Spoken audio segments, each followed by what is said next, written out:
So what I will talk about is the ethics of Neuro ICT, and the digital events are sort of squeezed in there. And we'll see whether there is a relationship between digital events and Neuro ICT. Before I start, I have a few preliminary remarks. First of all, those of you who don't know the Center for Computing and Social Responsibility, I assume most of you should know it, but if you don't, we are located at De Montfort University, which is in Leicester. And if you're not from around here, you may find that Leicester is somewhere there, in the middle of England, about as far away from the sea as you can get, I believe. And that's why it's called in the Midlands. It's in the middle. So the CCSR, the Center for Computing and Social Responsibility, which I head, has been around since 1995. So we've been looking at ethics in computing way before it was fashionable. We now are a reasonably big group with probably more than 15 now, about 20 research active members of staff. We have a bunch of research associates around the world. We run the Ethicom conference series, so if you're interested in ethics in computing, that's something that you may be interested in, and David's been there numerous times. Next one, by the way, is in Poland, in Gdansk, in September of this year. We've got a couple of journals, and we do a ton of research projects. So many of them, most of them at this point, European funded, a few nationally funded ones as well. And we, of course, benefit greatly from the fact that ethics in IT has become a topic. When I joined the CCSR 15 years ago, when I talked to somebody, told them I do ethics in computing, they would say, what? If I do this now, it's, oh, yes, I know exactly what you mean. Have you thought about this, that, and the other? And this is just, I've just nicked this from the web today. Those of you from the UK will know that the government is setting up a Center for Data Ethics and Innovation, and they just yesterday launched a consultation document around that, to which I'm sure many of you will contribute, just as an indication of the political relevance of this thing. And finally, how do I fit into this whole philosophy debate? Those of you who are sort of in the information systems field, again, David is, I don't know whether anybody else is, but there was the latest issue of the European Journal of Information Systems was around ethics and information systems, and I was one of the co-editors of this special issue. Why am I saying this? Mostly to give you some credentials as a philosopher, because I am, in reality, I'm sort of a disciplinary bastard. I sit between all sorts of chairs that you can imagine. And when I talk to what I think is a philosophically informed audience, I try to make a point that I have something to say to them. It also sort of motivates the work I'm doing and that I'm going to present here. So I started out my life as an engineer, academically. And I only went into philosophy after I had my degree in industrial engineering. And through some weird pathways, I ended up where I am now. But I started to build on my engineering background in philosophy when I wrote a dissertation around the responsibility of the engineer in technology assessment about 20-odd years ago. And that is an interest that I continue to have, namely the question of what does philosophy have to offer to the practice of doing technology, of making technology, of using technology. That's my interest. And that's also my impatience with philosophy of technology often, where I can't see the relevance of what it actually means in practice. And so that's a gripe I have with a lot of philosophy. And in my own work, I'm very interested in the practice. So what can we do? And this is where my case comes in. This is where my example comes in. So who of you has heard of the Human Brain Project? Well, relatively few people. This is my first question whenever I talk about the Human Brain Project, which I do quite frequently. And it's amazing that in some cases everybody's heard of it, and in some cases nobody's heard of it. What is it? The Human Brain Project is a European research project that looks at the relationship of neuroscience and ICT. And I think this is up there now, it now aims to build a federated infrastructure to help neuroscience. And that means many, many different things. And this is an attempt to capture it all on one slide. It started in 2013. It's got a 10-year duration. It's got a core funding of about 400 to 500 million euros. It's got 120 to 130 partner organizations, more than 500 people working on it. It's a huge beast. Right? It's one of currently two what they call ICT flagship projects. There's a third one in preparation, and I suspect there will be more in the next research program, so in Horizon Europe, as it's going to be called. But this is one of the first two. So what do we do in the project? We have a variety of inputs in this, so from theory, data, and computing, aiming for applications in terms of medicine, but also in terms of basic neuroscience, and in terms of building new types of computers, new types of ICT devices. We've got a theory institute. We also have ethics in society, which is where I sit and which is what I'm going to talk about most. We do a bit of education and also have some innovation activities. And within this sit a variety of activities. So we've got a bunch of hospitals linked to it. We have modeling and simulation facilities. We've got neurorobotics facilities and many other things. In terms of organizational structure, the thing is broken down into sub-projects. And we tend to distinguish between the neuroscience sub-projects and the what we call platform sub-projects. So neuroscience are the first four that you can see here. And what we do there is mostly develop neuroscience or do neuroscience in order to generate data which is important for this sort of research. So the first one is around rodent neuroscience, mice, rats. Second one is around human neuroscience. Third one is cognitive neuroscience. And the fourth one is theoretical neuroscience, which fundamentally is complicated mathematics. So these are the neuroscience activities, and the next 6 sub-projects are what we call the platform activities. And the idea is that each of those builds a technical platform which can be used for a variety of activities, for research, for simulation, and so on.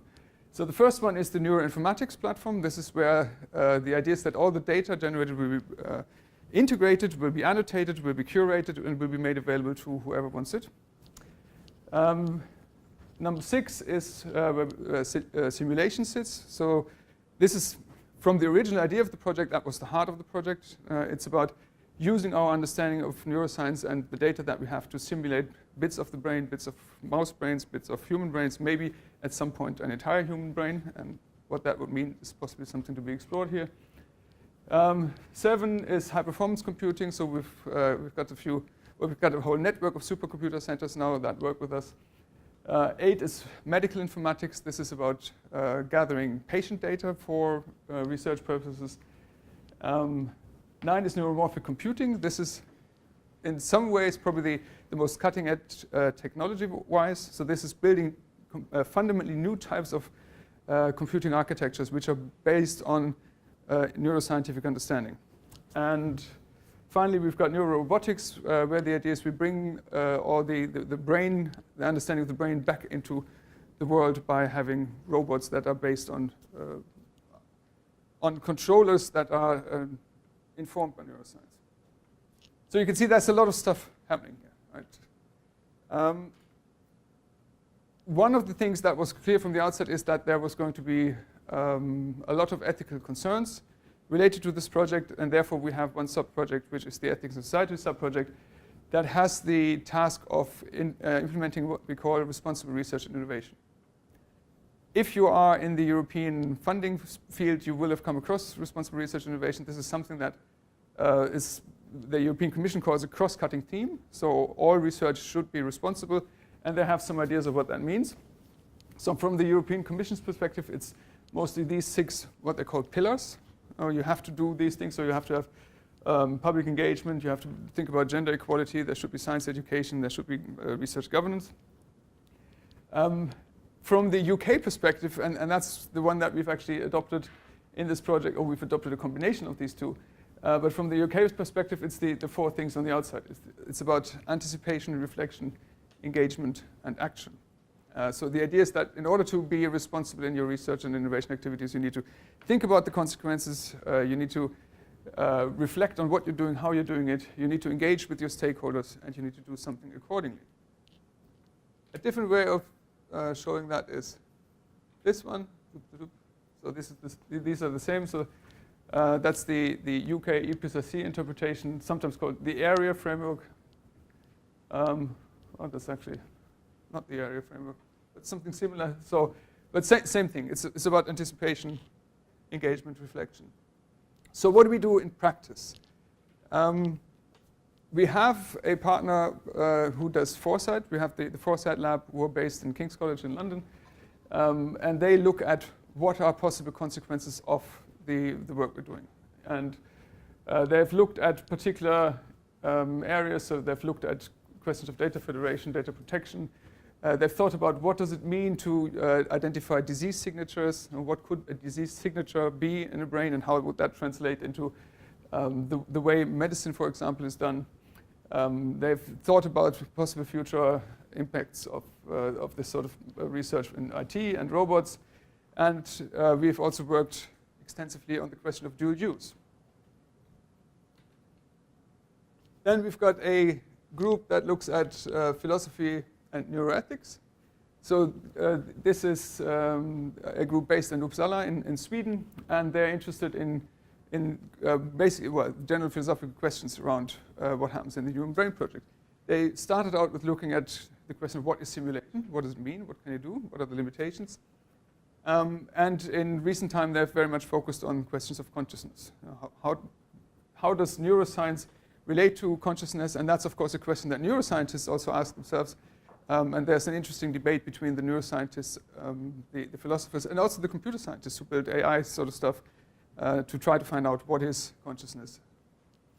They've also looked at and contributed to some of the other stuff we've worked on. We've got a group that does public engagement. So we try to reach out to stakeholders to find out what their views are on those various ethical issues. And those stakeholders can be the public at large. So we've had some general citizen involvement. But we also have worked with stakeholder communities such as users. So we've tried to find out what particular neuroscience communities think about the way that these tools may be useful for them or not. And we've talked to patients and mental health professionals and so on. And this you probably can't read. I actually can read it from here. That's pretty good. But this is an attempt to list all the various ethical issues that we've encountered. And the reason I'm showing you this is just to show you that there are lots of little blobs. Each blob is one ethical issue. And they range from the things that you would expect, such as human subject protection in human neuroscience research or animal protection, all the way to the very remote or far out questions of machine consciousness and autonomous machines. So what do we do about this? And this is the bit of it that I lead. We called ethics management, or now ethics support, where the idea is that we need to translate insights into ethical issues from the theoretical, from the philosophical, from the engagement perspective into something practical. Something needs to happen. Now, it's not good enough to think there's a problem, but something then needs to be done about it. And we've built up a bunch of structures that aim to facilitate a discourse around what the ethical issues are and what needs to be done with them. So on the one hand, we have a compliance management aspect. So there are some things which are very clearly regulated, which we have to do.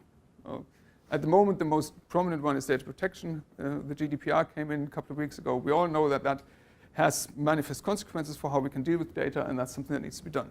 Similarly, human protection, animal protection, these are things that we know we need to do, and compliance looks after them. We also have an ethics advisory board.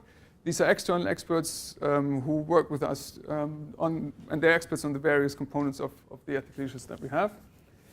We have we've appointed a data protection officer. We now have a full-time person looking after data protection in the project. We've got an ombudsperson, sort of the whistleblowing place to go to. We look at governance in general. What I've forgotten here on this one is that we have something that we call a rapporteur program. Rapporteurs are people that are scientists, they're members of the project who are dedicated and identified, and they have the role to talk with us about ethics. So we have people throughout the project who we can talk to, who are the subject experts of what's happening. And so they can tell us what is happening in the project, and we can tell them what we think are key issues that they need to think about. Right, and these are some of the sort of the bigger issues we've worked on.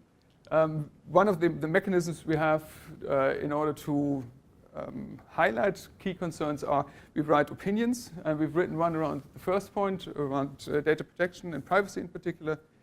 We've just written one around dual use, which is about to be published in the very near future, and we've written a bunch of reports on those other things. So what does all this mean for us, for Berkson, for Whitehead? Well, having neither read Whitehead nor Berkson, I think I'm in a good position to say I'm not really sure whether any of this is relevant. But I think one point that's probably relevant is the whole question of consciousness.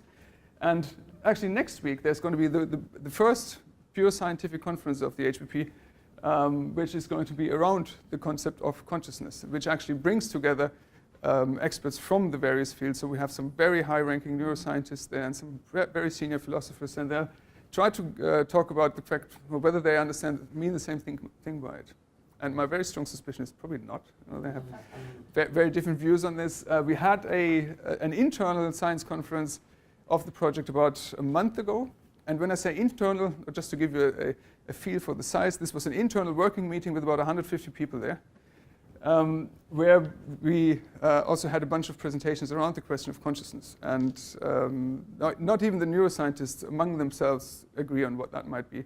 And if you then throw a philosopher in the mix, that doesn't necessarily help.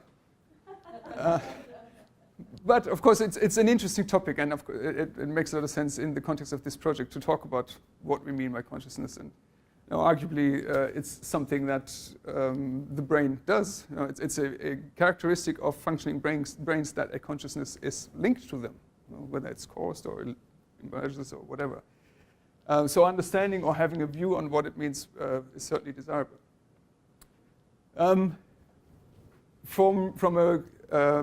Apart from the very abstract philosophical question of what is consciousness, which I'm not sure is a particularly good one, and one important component of that question is, of course, how would we know from a medical perspective whether somebody is conscious or not? Because that has clear medical implications. Now, if you say they are minimally conscious, we will treat them different from when we say they have no consciousness and will never regain it. So, and that then raises the interesting question of how would we know biologically, medically, whether somebody is conscious. So what are the biological or the neural correlates of consciousness, as they call them now? Which is a interesting, again, very cross-disciplinary question. And from my perspective, a really interesting follow-on question from that would be, well, how do those discussions around whether we can identify a human being as minimally conscious or not, how can they be used in order to think about whether machines become conscious? That's the big Terminator science fiction question. But as we move further into artificial intelligence, it's also to my perspective, a relevant question of, is there anything that we could transfer from our understanding of human consciousness to machines where we can say, well, if that happens, we should start to become worried about it? Or is that, well, and I have a very open mind about whether that makes sense or not, but I think it's a question worth exploring. And I think I'll stop here. I think I have a few references in the slides, but I won't bore you with them.